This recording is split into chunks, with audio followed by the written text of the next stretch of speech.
Melanjutkan dari cerita sebelumnya. Dirja sudah mengetahui garis besar latar belakang Wira dan tahu bahwa Wira memiliki andil dalam mengalahkan bangsa Agrel. Namun, dia tidak peduli. Berhubung tidak diberi penghargaan dari istana, itu berarti raja tidak mengakuinya. Jika begitu, berjasa atau tidak sama sekali tidak penting. Awalnya, Dirja tidak ingin langsung menyerang Wira karena mendengar bahwa faksi Kemal lumayan menyukai Wira. Namun, dia tidak peduli lagi. Penurunan pangkatnya kali ini adalah usul Kemal. Jadi, dia akan menjatuhkan Wira, lalu meraup sejumlah kekayaan Wira dan menggunakannya untuk mendukung Ardi.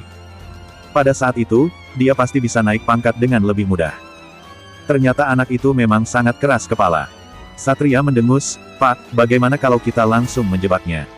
Kita suruh saja prajurit untuk menyelipkan baju zirah dan panah busur ke kereta kudanya, lalu menuduhnya dengan alasan memberontak. Dengan begitu, kita sudah bisa mengendalikan hidup dan matinya. Satria sudah pernah menghancurkan banyak orang dengan cara seperti ini. Bagaimanapun juga, menurut peraturan istana, menyembunyikan baju zirah dan sebagainya setara dengan memberontak. Itu adalah kejahatan besar yang akan dijatuhi hukum mati. Laksanakanlah. Aku mau tahu seberapa hebatnya dia." Perintah Dirja sambil menggertakkan gigi. Ekspresinya terlihat sangat dingin. Ini adalah salah Wira sendiri karena tidak menghargai kesempatan yang diberikannya dan memaksanya untuk melakukan tindakan kejam. Begitu menggunakan cara yang diusulkan Satria tadi, masalahnya tidak akan bisa diselesaikan hanya dengan mengeluarkan uang sebesar 100 juta. Wira pasti akan rugi besar. Setelah mengiyakan perintah Dirja, Satria pun hendak pergi. "Pak Satria, tunggu." Lasmana buru-buru berkata, "Setelah Wira menolak usul Pak Dirja, aku sudah menyuruh orang untuk mengawasinya. Tapi, mereka masih tinggal di penginapan itu. Selain itu, Wira juga mengutus belasan orang untuk pergi ke segala penjuru. Entah apa yang sedang direncanakannya." Dirja mencibir, apa lagi yang bisa dilakukannya?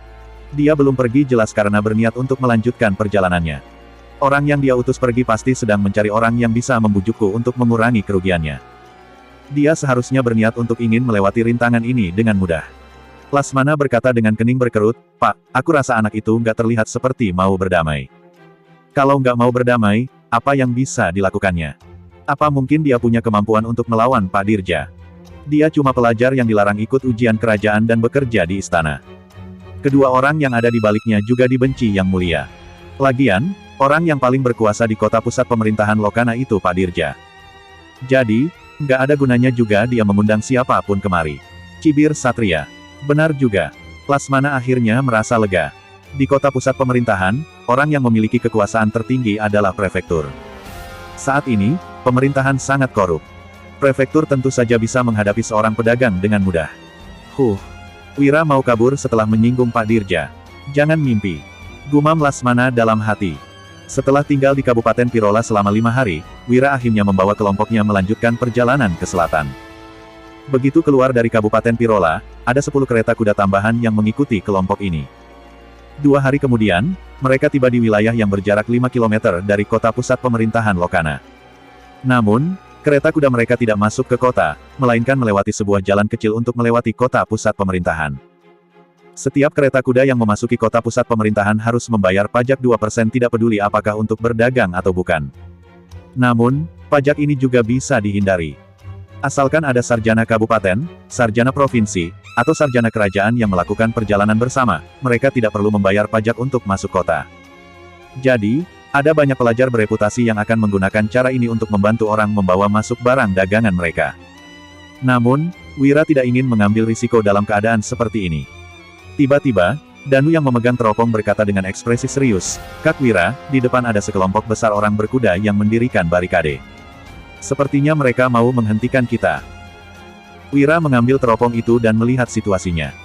Di persimpangan jalan di depan, sekelompok prajurit yang mengenakan baju zirah dan memegang busur panah sedang memeriksa kereta barang yang keluar masuk kota. Biasanya, orang yang mendirikan barikade untuk inspeksi barang hanyalah 10-20 orang. Namun, jumlah orangnya saat ini malah ada lebih dari 200 orang dan semuanya juga bersenjata lengkap. Wira langsung berkata dengan ekspresi suram, "Putar balik. Coba kita lihat jalur satunya lagi." Meskipun sudah melakukan persiapan untuk melawan, Wira tetap merasa lebih baik menghindar jika memungkinkan. Kelompok kereta kuda mereka pun berbalik dan berjalan selama 2 jam sebelum sampai ke jalur satunya lagi. Danu melihat melalui teropong, lalu berkata dengan kening berkerut, "Kak Wira, jalan di sini juga dibarikade. Orang di sini malah lebih banyak dari yang sebelumnya, mungkin ada sekitar 300 orang dan semuanya juga bersenjata lengkap." Wira menjawab, "Kalau begitu, ayo kita lihat apa mau mereka." Kedua jalur untuk melewati kota pusat pemerintahan yang bisa dilewati kereta kuda sudah dibarikade dengan ketat. Hal ini sangatlah mencurigakan. Kelompok Wira meneruskan perjalanan mereka dan tiba di persimpangan jalan yang dijaga oleh lebih dari 300 prajurit. Sebagian prajurit itu terlihat gemuk dan kuat, sedangkan sebagian besarnya terlihat kurus hingga baju sirah mereka juga sangat longgar. Ada banyak prajurit yang menggosok-gosok tangan mereka dan juga ingusan karena kedinginan. Di belakang pasukan itu, terdapat sebuah kereta kuda mewah. Di dalam kereta kuda, ada kompor arang yang sedang menyala. Panci perunggu yang terletak di atasnya sedang memanggang daging dan mengeluarkan aroma lesat. Seorang prajurit dalam kereta kuda yang mencium aroma itu pun menelan ludah, lalu menuangkan arak dengan hati-hati. Di sisi lain, Satria sedang bersandar di dalam kereta kuda. Dia yang sudah agak mabuk menghabiskan arak dalam mangkuknya, lalu melempar mangkuk itu ke atas meja dan memaki, "Sialan. Lambat sekali jalan Wira. Aku sudah menunggunya di sini selama 3 hari. Pokoknya, aku harus merampas sejumlah besar uangnya." Prajurit di samping Satria tidak berani menyahut dan lanjut menuangkan arak untuknya. Setelah menghabiskan semangkuk arak itu lagi, Satria memakan sepotong daging kambing dan memaki sambil mengunyah, "Dasar anak nggak tahu diri. Kenapa nggak serahkan uangnya saja dengan patuh? Gara-gara dia, aku jadi harus menunggu dalam kedinginan di sini. Kalau dia sudah sampai, aku pasti akan memberinya pelajaran." Setelah memutuskan untuk menghadapi Wira, Dirja memerintahkan Satria untuk mengerahkan prajuritnya, sedangkan Lasmana bertanggung jawab untuk mengawasi pergerakan Wira. Namun, orang-orang yang diutus Lasmana untuk mengikuti Wira sudah dipukul mundur sehingga Satria tidak mengetahui keberadaan Wira sekarang.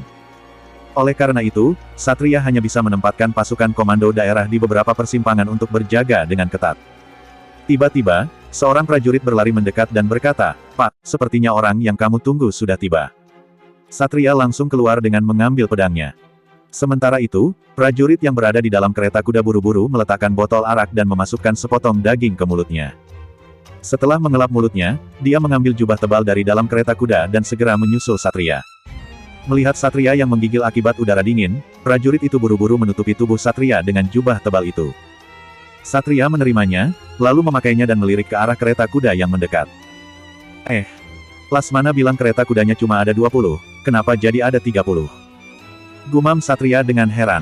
Kemudian, dia memberi perintah dengan nada dingin, "Coba tanya dari mana asal kereta kuda itu." Prajurit itu berlari ke depan dan bertanya, lalu berlari kembali dan melapor dengan gembira, "Pak, mereka dari Kabupaten Uswal." Ternyata memang anak itu. Satria langsung kegirangan dan memberi perintah, "Kepung mereka." Begitu kereta kuda sampai di perbatasan jalan, sekelompok prajurit mengepung mereka sambil menodongkan senjata ke arah kereta kuda. Satria berteriak dengan sombong, "Di mana Wira? Cepat keluar!" Wira turun dari kereta kuda dengan ekspresi datar. Danu yang memegang pedang juga mengikuti Wira dalam dekat.